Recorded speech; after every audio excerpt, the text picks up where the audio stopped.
Ghana, your beloved country is free forever. On the 6th of March 1957, a voice echoed across the newborn nation of Ghana. Standing before thousands was Kwame Nkrumah, who declared, "Ghana, our beloved country, is free forever." That moment marked Ghana's independence, the birth of a new nation and the beginning of a new identity. But independence wasn't only about politics. It was about culture, creativity, and expression. Long before freedom was declared, Ghanaians were already telling stories through art, through rhythm of drums, through the movements of the dance, through the weaving of kente, and the powerful meanings behind the Ejinkra symbol. And when independence finally came true, ours became a representation of the spirit of this new nation. The Ghanaian flag, with its red, gold, green colors and the powerful black stars, became a visual representation of freedom. The coat of arms carried out strength, heritage, and progress. Even the national anthem, "God Bless Our Homeland Ghana," became a musical expression of unity and hope. But this raises an interesting question. Was independence only about gaining freedom from colonial rule? Or was it just about claiming our cultural voices through art? As years passed, Ghana's artistic spirits continued to grow. As by 1970s, music, theater, and visual arts were already shaping conversations about identity and society. And so as today, this same creative energy lives on through modern artists. So perhaps the real question is, if independence gave Ghana political freedom, could art be the language through which this freedom communicates or continues to express? And if so, how are today's artists continuing the story that began in 1957?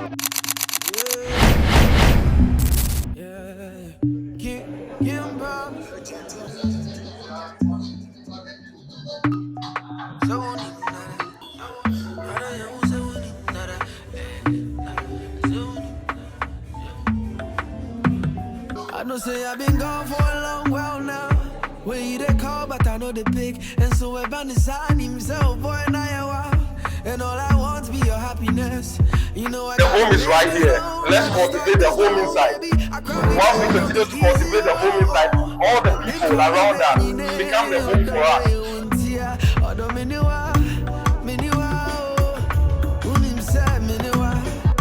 I've always wanted to bridge. I'm not religious. Yes. I'm not religious, right?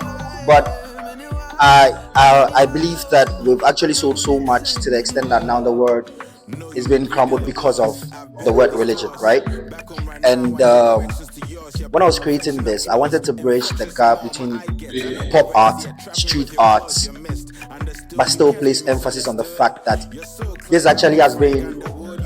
It's just somebody who acted something somewhere out of fiction or out of whatever it is, but it's become something that people are celebrating, right? So then we get to have pictures of an actor in our rooms as God or people or something that people bow down to, and then I place emphasis on this is not art. Because it is really not art. It was supposed to be art. It was supposed to be a movie. It was supposed to be somebody just being paid to play a certain role.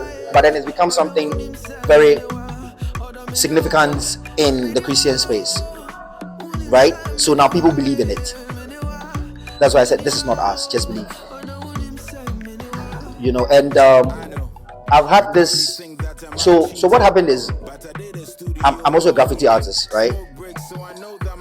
I was just doing this out of curiosity or anything, but watching from afar, you can still see that it looks like still they have the Jesus whose head is down with all the drips and everything. Yeah. And then the glitter around definitely is the universe or the space or where we find ourselves. Because most of the time, regardless of how we have been made to believe that black is not beautiful, black is evil, black is everything. If it hadn't been the black, yeah, I'm not sure that this would actually shine.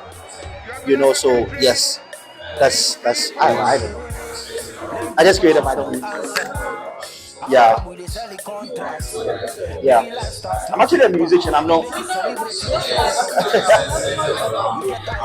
Yeah. I've been an artist before music. Yeah.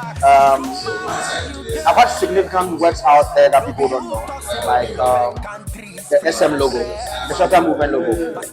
Yeah, I designed it. So my journey to music is just because my mom is a musician, and my mom played Willowman, the band Willowman. She played a bit of Willowman. So she's been in like the Ghanaian traditional troops, but like with art, I studied arts in school. Yeah, I went to Ghanata, so that's where the arts thing started from. So before I hit mainstream as a musician, I was already doing arts before I hit mainstream as a musician.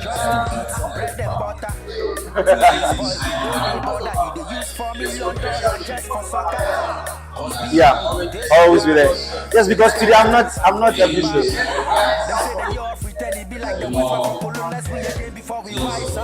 Yes. So I think one way or the other, I've always said that if it hadn't been that my maybe to me, my real name, which is Niade, doesn't sound catchy enough, marketable enough. I would have used it for music. When I started using Epixode, it was very hard to even identify my stuff when you're trying to search my stuff online, right? So I had to even rechange it from S to X, right?